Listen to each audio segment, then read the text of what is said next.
biggest pain point of your industry at the moment? How can you be an African and not see that, and you not understand the social and economic power of culture? How can you not see that people came from Western countries and pilfered your land, took away things, essentially stripped you of your cultural identity?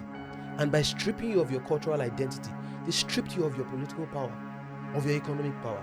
How can you not see that there is an opportunity here for you to now reclaim that power? The people here still don't get it. But people from outside the continent, they see it. Yeah, definitely. Some of the biggest investors, patrons, benefactors of the creative economy are from Europe. You did not learn from your history. First time, yeah. You didn't learn the first time. Yeah. And it's happening again. You don't want to learn again. It's happening again in new fashion. Do you understand? It's more subtle now. How can you not see that there is an opportunity? Hi people, welcome to another beautiful episode of the Cafe One Pod, your favorite entrepreneurship podcast. As usual, this is the right time to like, share, follow, subscribe to this podcast. Okay, now that I've said podcast 100 times, let's get straight into it. Today's guest is someone that I've known, but for some reason, it only just clicked in my mind that, this person has not been on the pod. We've had like 13 episodes. And I've known this person for like maybe 12 of the 13 episodes. And it didn't just click for some reason. I don't know, man. Sometimes being an adult is so difficult. Anyway, we have David Adeleke, not Davido. So sorry to break your heart. It's not Davido. David Adeleke of Communiqué in the studio with us today. Welcome, David. Thank you very much for having me. Sorry, I can't really clap. It's fine. Imagine I'm clapping. I imagine it and I accept it. Welcome, David. So nice to have you on this side. David is usually in front of the camera, like he's always the speaker. Now he's the spoken to. How the tables turn. I like that. Okay, so David, welcome. Thank you. Let's get straight into it so we don't beat around the bush too much. Okay. So tell us a little bit about David. Who is David? What does David like? What does he do? All the good stuff. Okay, all right. So my name is David Adeleke. The I is very important for differentiation. I am a media entrepreneur and a storyteller, sometimes a journalist when it serves me. Fair enough. And I run a company called Communiqué. So Communiqué is a media and intelligence firm focused on the creative economy across Africa. Intelligence is just a fancy word for saying we gather insights. Okay. So that could be in different forms. It could be through research. It could be through storytelling. It could be wide scale research and insights gathering. It could be small scale. So it's open to interpretation depending on the context. But what we care about the most is knowledge. So we like to say that at Communiqué we are building a knowledge ecosystem. Great. And that means our work covers media, covers research, consulting, community building, and events. So we host a few events around the continent and from next year around the world. So that's Speaking what of around the continent, I've been seeing you drop content about like different places that you've been to. So can you give us the tea? What's going on? So we have something called Communiqué IRL. Okay. Is that in real life? Yes. So IRL is in real life. But we're also trying to appeal to the Gen Z. Actually, IRL is a millennial thing, by the way. Is it? Yes. Really? From the Messenger, Yahoo Messenger, what is AOL age. My goodness. AOL. Like, you don't what's know? AOL? Oh my god. So before Facebook and there was Yahoo Messenger. The one I know is BBM. BBM comes after Facebook. BBM is after Facebook. Anyway. Let's skip that. So let me not show your age. The messenger age, when you shorten the word, so IRL just means in real life. And what we are doing with Communiqué IRL or Communiqué in real life is we're going from city to city across the continent for now, spreading the gospel of the creative economy, gathering people into physical spaces, most times they are members of our audience, so subscribers. Okay. Sometimes they are not members of our audience, so maybe friends of friends or friends of our subscribers. And we pick specific topics and themes from our newsletter. So the newsletter is the core product. Okay. It's the foundation of everything we do. And so we pick topics from the newsletter to discuss with people in person. And after we've talked through panels, fireside chats, and all that, then we host mixers for people to get to know each other. And it's always very electrifying, so energetic. Last one that we did in Nairobi, there were at least 3 or 4 people who walked up to me to say, "Can we do this on a larger scale? Can we do this again?" I was like, "Yeah, sure. You should give That's us great feedback. Yeah, but if you give us the resources." But we've been able to accomplish all these things because I think because we are very big on partnerships. People think we have unlimited funding somewhere. We don't. We just happen to know a lot of people, and those people really, really like us. People really like us, and we don't take it for granted at all. Because I think people like us primarily because we do important work, and also because we are not charlatans. We are not trying to sell. We are not snake oil salesmen. We are not trying to. I don't understand that reference. Essentially, we're not telling people to believe in things that don't really exist. We're not trying to make them feel good. We're just telling people things as they really are. We are very big on being realistic. We're very analytical. There is no wishful thinking whatsoever. We tell people as it is. So people, hard facts. Exactly. So people have come to expect that honesty from us. Great. And so because they know that we're always going to be honest with them. You mentioned creative economy, and I really want to know like what scope that covers. Does that cover like the Afrobeats landscape, the journalism, like actual writing of like text? Does that cover, for instance, books? What other forms of the arts do we have? Arts, actual. Yes. So it covers everything. That's a good question, and it's a good question because it's an ongoing conversation. What really is the creative economy? Because a lot of people mix up the creative economy and the creator economy. The creator economy and the creative economy are not the same thing. The creative economy is essentially a catch-all phrase or a new way to describe what historically has been known as the creative and cultural industries. The creative and cultural industries includes publishing, so writing, performing arts, theater arts. Theater arts is under performing arts, right?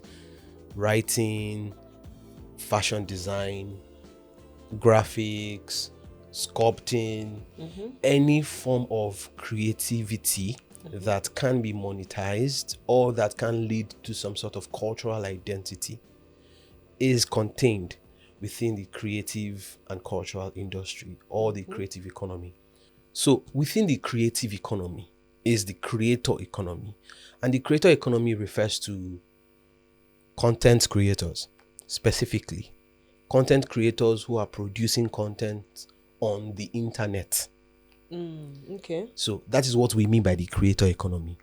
And then when you now think about that, it's not limited to just video content creators, because many times when people use the term creators or content creators, they really mean video creator or video content creator. Yeah, that's true. I never really hear people refer to like bloggers as content creators, but they are in fact content creators. That's why you find journalists take offense when you say that they are part of the creator economy, because that's the fact, right?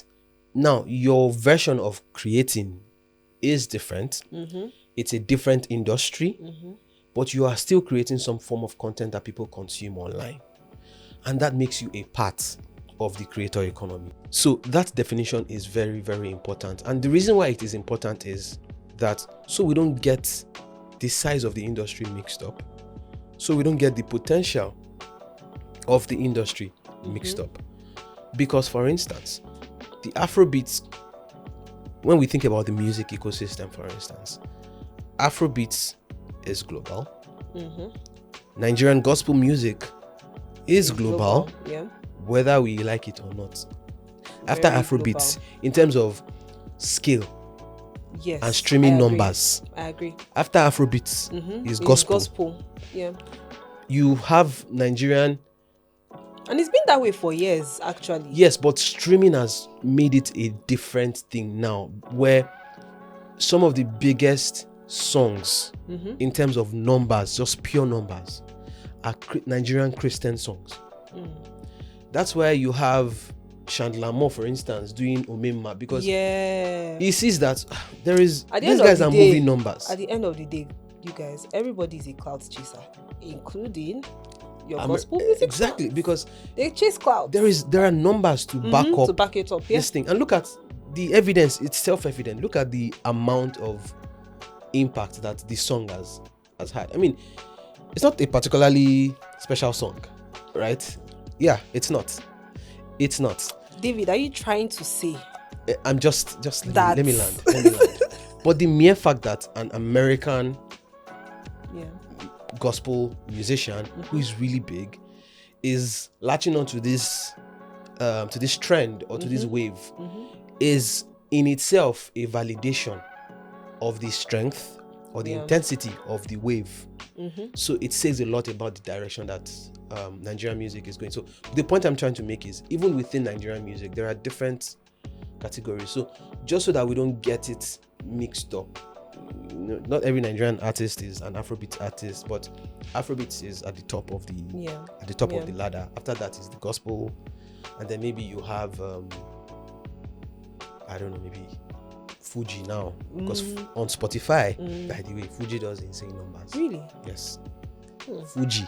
We don't have thoughts, honestly. Fuji but like, does insane numbers. Is that like a trend, like over time, or is it with, like, for instance, TikTok and Fuji? They're like this. Yes. There is something about Fuji music and TikTok.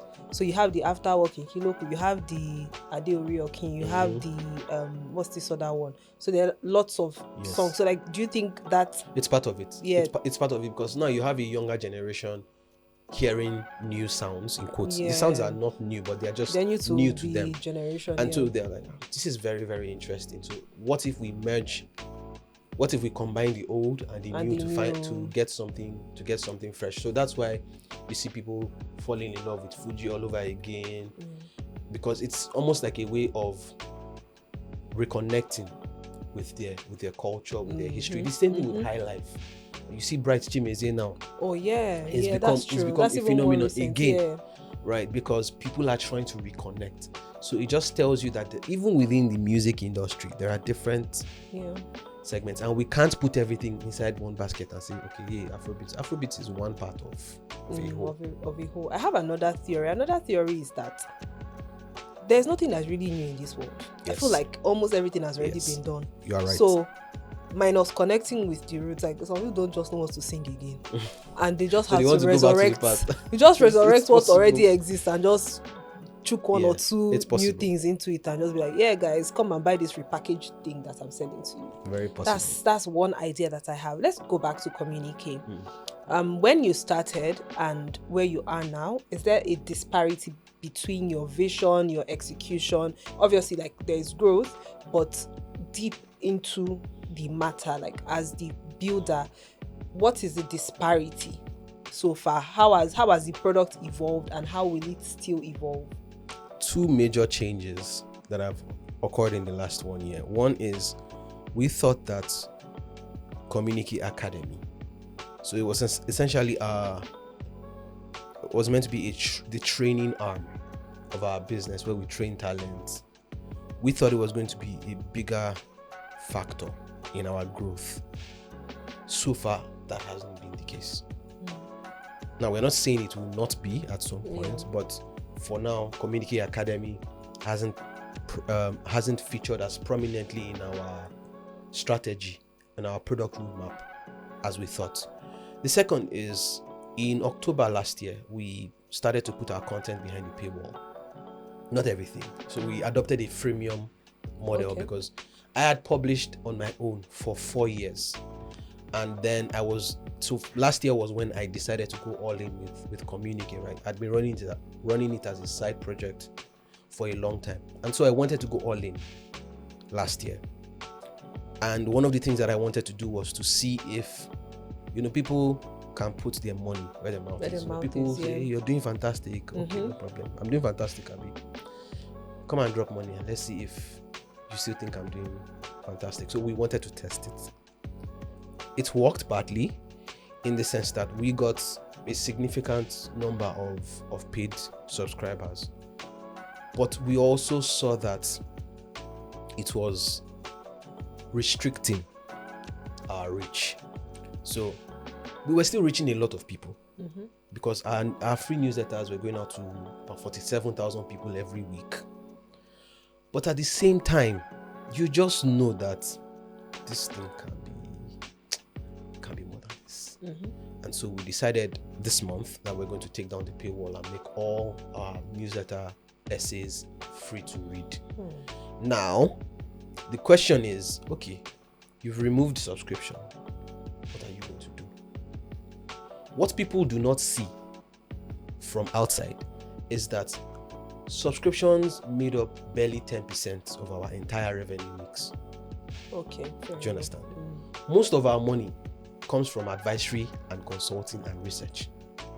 So the research work that you see, the clients that you don't even see, we have a lot of background consulting work that we are doing based on the quality and the depth of our insights that people don't see, and that makes up about 58 to 60%. It's not healthy. Next year we are going to balance things out, but again, don't forget, this is our first year of full operation. So a lot of money comes in from consulting and advisory. Some money comes in from advertising, and then some money comes in from our events, sponsorships and partnerships. And then 10%, about 10% was coming in from subscription. So we thought to ourselves, okay, you know what, there's no point trying to hang on to this thing for now. Doesn't mean that subscriptions will not make a return in the future, maybe when the market is more mature, right? But we have to respond to current market realities, and the market is asking us to take down the paywall for now and adopt a more community-driven approach to our media strategy, which is what we've done. So we show that we listen to people, and I think we are going to be better for it. So, but immediately though, is there any, have you seen any difference? Donations, yes. Oh, really? More people, human beings are funny. More people are donating. So the money we are getting from donations, if you look at it on average versus how much we were getting from subscriptions, I don't understand it. Because now it's like, okay, because the walls are down, we can give you more money. But when the walls were there, exactly. It's so confusing. It's confusing to me. I don't really understand why yet. We will still interrogate. Maybe they just want to make sure that your business stays afloat, because they're like, maybe these people are making money. Oh God. I also have some hypotheses. So when we took down the paywall, someone reached out to us from one of our readers from New York, reached out to me personally, sent me a message and said, you've done very well. Because number one, this thing that you're building is very, very good for the diaspora. I know a lot of people who appreciate, because he lives in the US. So it's people within his circle he knows that appreciate this thing.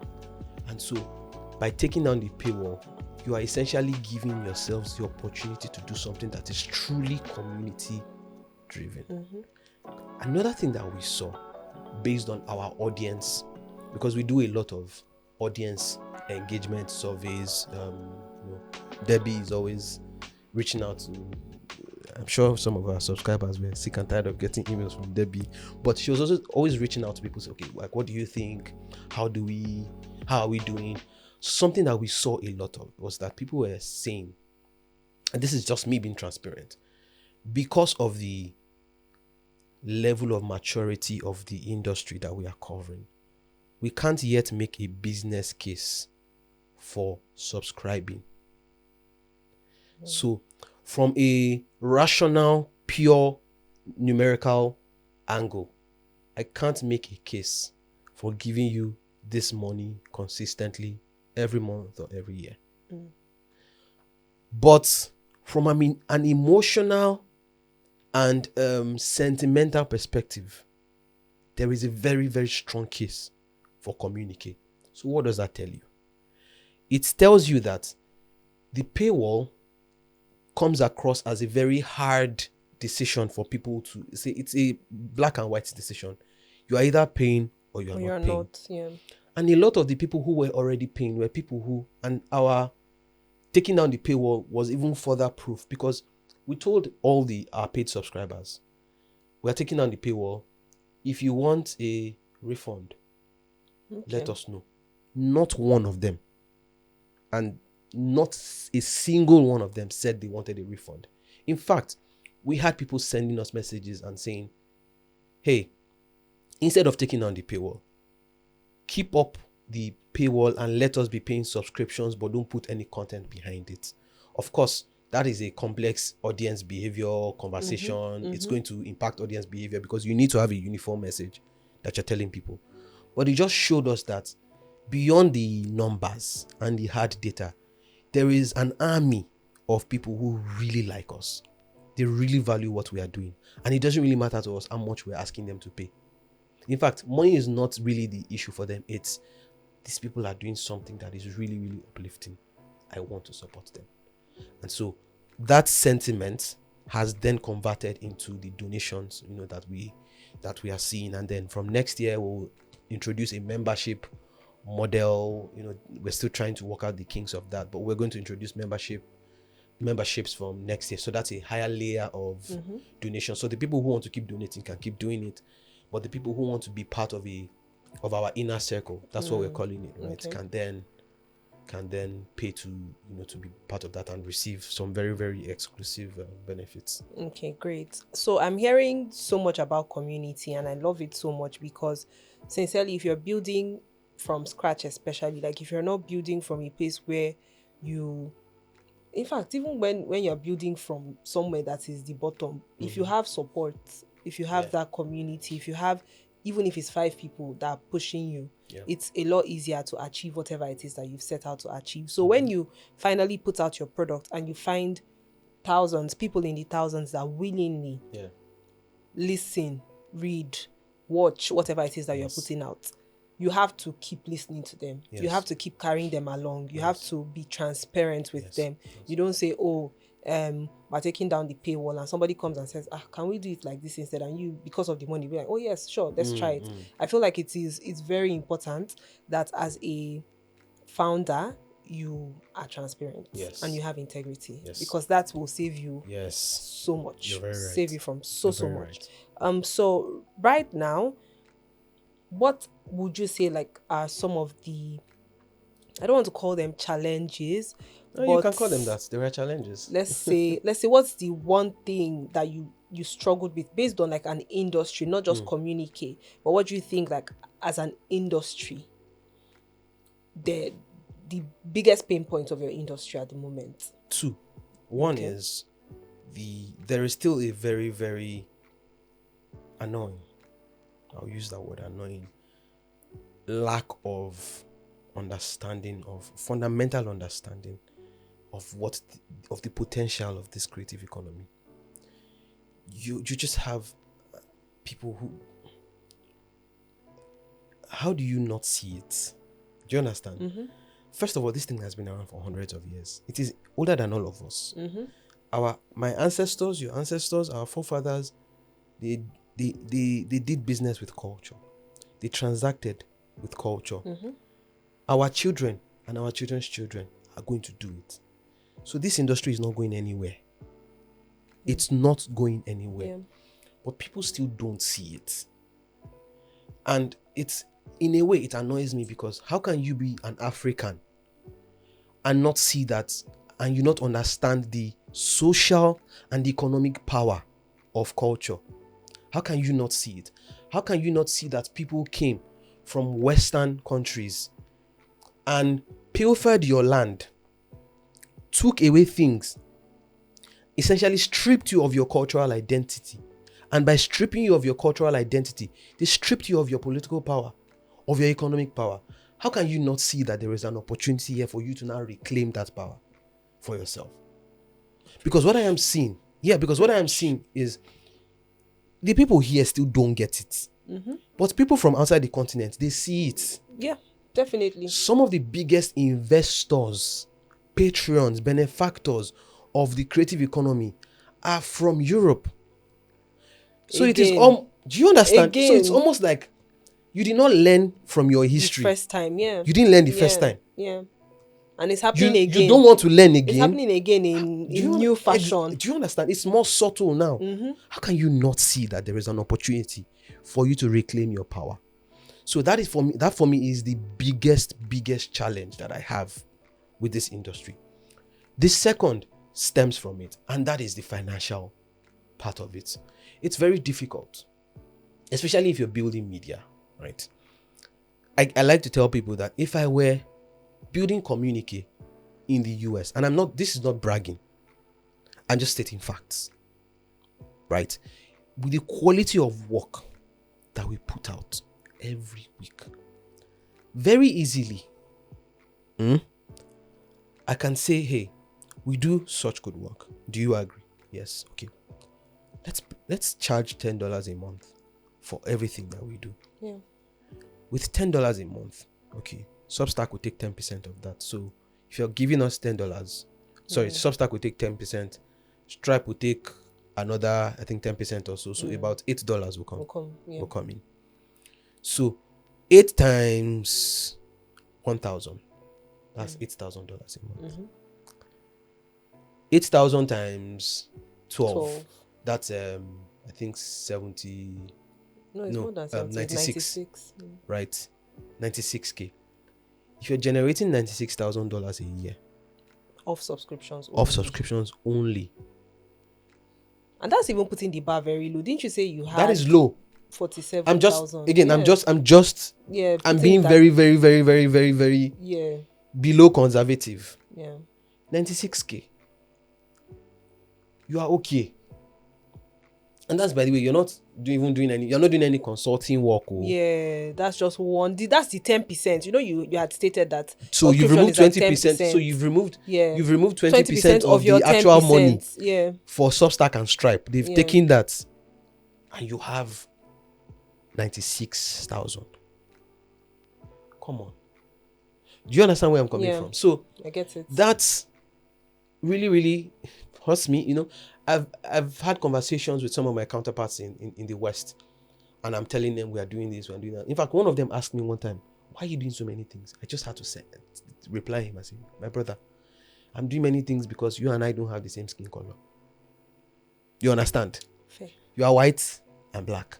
Fair. You live in Europe, I live in Africa. Our realities are different. Very different. So where you can just do this one thing, do it well, and get paid for it, I have to do 5 other things and show. You have to prove. Just to prove that I am half as good as you are. Bro, or that I'm good enough to get half as much of what you are getting just from doing one thing. Yeah.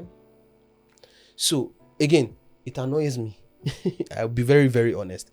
It annoys me because I see the work that my people are putting in every day. We're putting in so much effort. But it's like, the red queen's race where you're running twice as fast to get half as far. It feels that way a lot of times, right? So those are the 2 biggest challenges that we have to, amongst many others. There are many others, but for me, those are the 2 biggest challenges. Okay. I really understand your challenge, because now I can call it a challenge. It's truly a challenge. It's a challenge, yes. I understand it very well, and I do think that it is something that plagues like almost every economy in Africa. You have to prove yourself. Yes. In law, there is something called beyond reasonable doubt. You can prove yourself beyond reasonable doubt, and it still will not be reasonable enough to somebody because of where you are from, because of your background, your circumstance. Like, it's very difficult building something like this. I'm sure that is like 10 times as difficult, because when you're building like a fintech, for instance, you just the normal line to bank the unbanked. I've heard that thing like a zillion times. You get sprinkle, just tell them one thing and they'll just be like, yeah, I see the vision, because it's fintech, right? Yeah. Some things that are some industries are just, I don't know, more accessible to get financing and all of that. So it makes a lot of sense. Let's jump out of the negative and go more into the positive. So Okay. far, what would you say your highlights Mm. at Communiqué have been? We have a lot. So tell us, we're here. The biggest for me is that we are building an actual business. I'm so excited, and I'm hoping that if you ask our team members, or my team members, they say the same. But I'm genuinely excited about the future of what we are building. I see a clear path to dominance for us. That's one. So for me, that's one of the biggest highlights. Another highlight for us is that we finally figured out product market fit. People now, it's now easier for us to explain who we are and what we do, our products and our services. It took some time, a lot of iteration, but we are now finally at a place. I go to events now, and for the people who don't know who we are or what we do, it's easier for me to tell them, okay, we do A, B, C, D.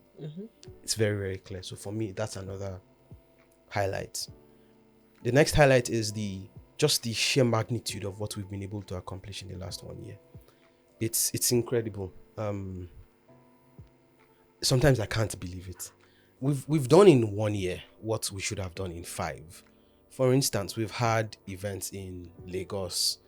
We partnered with the British Council. Then we curated the first ever creative economy track at GITEX in partnership with with the Dubai World Trade Center, the organizers of GITEX Africa, Morocco. Then we went to Nairobi, partnered with the French Embassy in Kenya and Somalia and Alliance Francaise. We had our Communiqué IRL there. In a few weeks, we are going to be in Johannesburg for the 3rd edition of our IRL event. Already, we know what next year is looking like for our IRL event. So we are doing it, like I said, city to city. Then, in terms of the quality and the impact of our editorial work, for instance, last year we launched the first ever Africa Creator Economy Report in partnership with our friends at TM Global. While launching that, we had Mr. Obi Asika on stage with us. He was so impressed with our work, invited us to his office, gave us the mandate to do the Nigeria Creator Economy Report last year. Beginning of this year, we started the work, and then a few weeks ago, we launched the official. So that is the Nigerian Creator Economy Report, recognized by the NCAC and the Federal Ministry of Arts, Culture, Tourism, and the Creative Economy. So we've done so much in such a short amount of time. And the year is not over yet because I can't say them now, but there are a few things that are lined up for us that are really, really, really massive. I mean, GITEX Nigeria. When you look at GITEX Nigeria, for instance, some of our people played prominent parts at GITEX Nigeria. Already we are having conversations about, GITEX Africa 2026. So there is so much that we've done in this period of time, and I'm really, really proud of our team. We're getting closer to 100 editions of the Communiqué flagship newsletter. Well done. We've published every week since the beginning of the year. High quality, deeply researched, well-written essays that sometimes will take people months to do. We are doing this thing consistently every week, back to back to back to back. Do you understand? So I'm so impressed with the quality of the work that has come from our team. I have people walking up to me sometimes to say, how do you hire these people? Blah, blah, blah. And me, I'm like, no lie, I don't have any special secret. I just know that we're always looking out for very smart people to work with us, people who care. That's the fundamental word. They care about the work. They care about what they are doing. They genuinely care. It's not just a job to them. And I mean, it could be just a job and that's fine, but they care about the job so much that they want to do it well.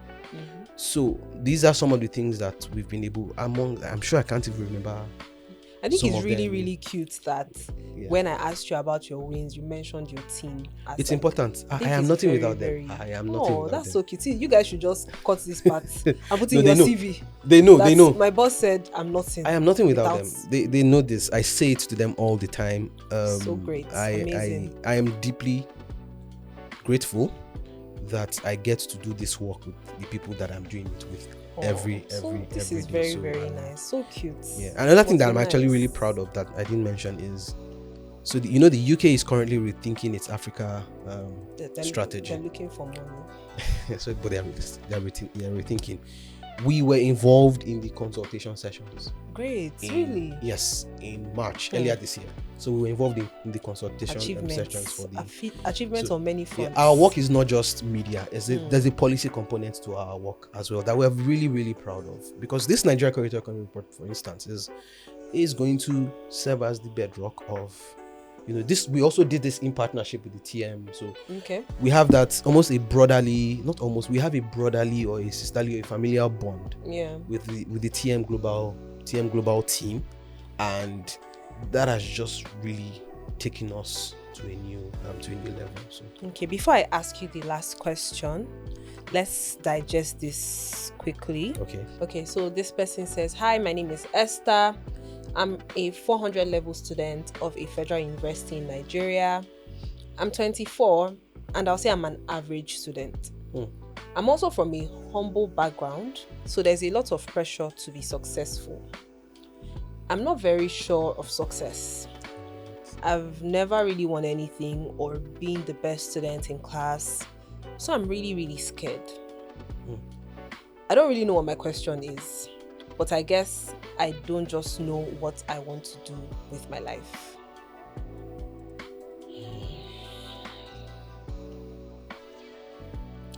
First of all, I'll say to Esther, I understand. I was never the best at anything in school. I was never the best at anything. Doesn't mean I wasn't good at things. I was never the best at anything in school. But what I had, and I still have, is just the sheer desire to want to do things well. I want to do things well. And not just that, I deliberately want to stand out.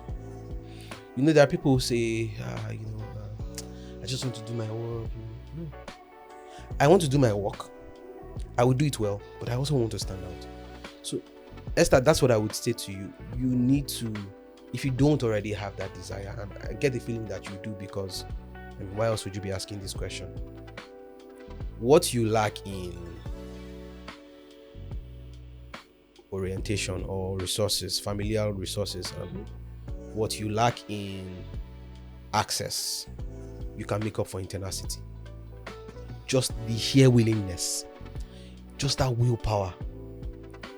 This is what I want to do, and I'm going to do it. Now, the other part of the question is you don't really know what you want to do. I'm fortunate to be the kind of person who, by the time I was going into the university, I knew this media thing is what I want to do. And how I knew was because, one, everybody has that thing that really moves them. You just have something that tickles you. Like when you come across this thing, when you come into close proximity with this thing, it just gets you excited. So the question is, can you make a career out of that? And the good thing is, we're in 2025. You can make a career out of almost anything, as long as it's good, legal. If the things that excite you are good and legal, the next question that you should ask is, what skills do I need to build to stand out? That's another thing that I obsess, and my team members can tell you this thing. I obsess over it. How do we stand out? How do we become so good? Because I never ever want to be the kind of person who, you look flashy from afar. People come into close proximity with you, like, someone doesn't really know what he's saying. It's not that good. That will never be me. Because even the things that I don't know, I will spend hours. If it is to read a book, if it is to subject myself to, I'll tell you something that happened. So, in my former workplace, one thing that I didn't really know how to do was, so I know how to edit stories, but there is a way that stories are edited within that company that I was really struggling to grasp. And so what I did was I reached out to someone. Her name is Okwe. Very, very fantastic editor. Really good. And she's an amazing writer too. I reached out to Okwe and I said, Okwe, please, I need help with this thing. Can you teach me how to be a better editor? But this is somebody who is my age mate too. Mm-hmm. It's not like my age mate. And I said, I'm actually willing to pay you for the hours that you. That's another thing that people don't do. You ask for help, but you just want to suck the person dry. You're not thinking about the person's well-being. I said, I would much rather pay you so that this is also worth your time. And the person said, no. Don't worry, you don't have to pay me. And so we had some sessions. She gave me some pointers, gave me some things to read, gave me a book. I think the Bloomberg Guide, that's what it's called. I read it and it really, really helped me. And I felt like I started to improve in the area that I wasn't very good at. So that's what I would say to you, Esther, right? What do you enjoy doing? Can you make a career out of it? If you can make a career out of it, then you need to figure out the specific things you need to do that will help you stand out and be so good that you become impossible to ignore.